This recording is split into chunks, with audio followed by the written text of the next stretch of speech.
ஞான திருஷ்டியினால் சொல்லும். அப்பொழுது அவருடைய முகத்தில் துப்பி அவரை குட்டினார்கள்.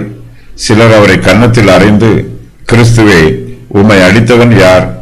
அதை ஞான திருஷ்டியினால் எங்களுக்கு சொல்லும் என்றார்கள்.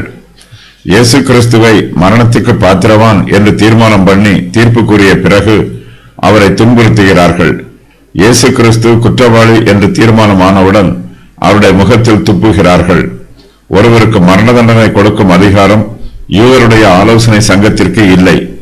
தங்களுடைய தீர்ப்பை ரோம பேரரசின் அதிபதி அங்கீகரிப்பானா என்பதும் அவர்களுக்கு தெரியாது. ஆகையினால் தங்களுடைய கட்டுப்பாட்டில் இருக்கும் வரையிலும் இயேசுவை எந்த அளவிற்கு துன்பப்படுத்த முடியுமோ அந்த அளவிற்கு துன்பப்படுத்துகிறார்கள். இப்போது இயேசு ஆலோசனை சங்கத்தாரின் கைகளில் சிக்கி இருக்கிறார். அவர்களும் தங்களுக்கு இஷ்டமானதை செய்து இயேசுவை துன்புறுத்துகிறார்கள். இயேசு மரணத்திற்கு பாத்திரராக இருக்கிறார் என்று ஏற்கனவே தீர்மானித்து தீர்ப்பு கொடுத்து விடுகிறார்கள். ஆயினும் அவருக்கு சாதாரண மரணம் வருவதில் ஆலோசனை சங்கத்தாருக்கு இஷ்டமில்லை. அவரை அதிகமாக துன்புறுத்தி கொள்ள வேண்டும் என்பது அவர்களுடைய ஆசை.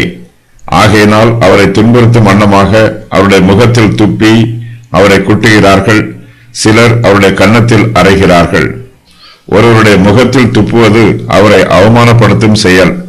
தரையில் துப்புவது போல ஒருவருடைய முகத்தில் துப்பும் போது அவர் ஒன்றுக்கும் பிரயோஜனமற்றவர் என்று தீர்மானம் பண்ணி அவரை அவமரியாதை செய்யும் செயலாகும். தம் மீது துப்பப்படுவதற்கு இயேசு கிறிஸ்து தம்மையே ஒப்புக் கொடுக்கிறார்.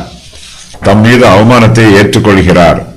நமக்கு இதுபோன்ற அவமானம் ஒரு காலத்திலும் வரக்கூடாது என்பதற்காக இயேசு கிறிஸ்து தாமே இந்த அவமானத்தை தம் மீது சுமந்து கொள்கிறார். அவர்கள் இயேசுவை குட்டுகிறார்கள். சிலர் அவருடைய கன்னத்தில் அறைகிறார்கள். அவருக்கு அவமானத்தோடு வேதனையும் கூட்டுகிறார்கள். அவரை கோலால் அடிக்கிறார்கள் என்று ஒரு மூல பாஷை பதிப்பில் எழுதப்பட்டிருக்கிறது. இயேசுவை கைகளால் அடிப்பதற்கு பதிலாக கோலால் அடித்து அவருடைய வேதனையை அதிகரிக்க செய்கிறார்கள். இவை அனைத்தையும் இயேசு கிறிஸ்து நமக்காக தாங்கிக் கொள்கிறார், நமக்காக சகித்துக் கொள்கிறார். இயேசு கிறிஸ்துவை அடித்ததோடு நிறுத்திக் கொள்ளாமல், உம்மை அடித்தவன் யார்? அதை ஞான திருஷ்டியினால் எங்களுக்கு சொல்லும் என்றும் கேட்கிறார்கள். இயேசு கிறிஸ்துவின் கண்களை கட்டி அவரை அடித்தது யார் என்று கேட்கிறார்கள். இயேசுவை ஒரு விளையாட்டு பொருளாக நினைத்து துன்புறுத்துகிறார்கள். பழைய ஏற்பாட்டு காலத்தில் பெலிஸ்தர்களிடம் சிக்கிய சிம்சோனை இப்படித்தான் துன்புறுத்தினார்கள். சாதாரணமாக நம்மை யாராவது கேலி பேசினாலே நம்மால் தாங்கிக் கொள்ள முடியாது. அதிலும் நாம் வேதனையை அனுபவிக்கும் போது நம்மை கேலி பேசினால் நமது வேதனை அதிகரிக்கும். அப்படிப்பட்ட துன்பத்தை தான் இயேசு கிறிஸ்து இங்கு அனுபவிக்கிறார்.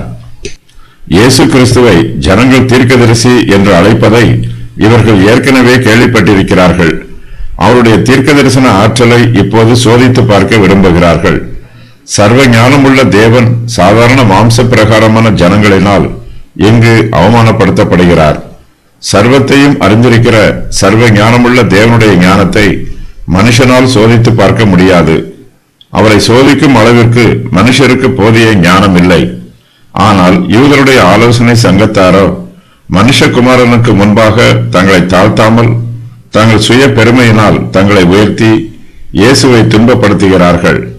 இந்த துன்பங்கள் அனைத்தையும் இயேசு கிறிஸ்து நமக்காக பொறுமையோடு சகித்துக் கொள்கிறார்.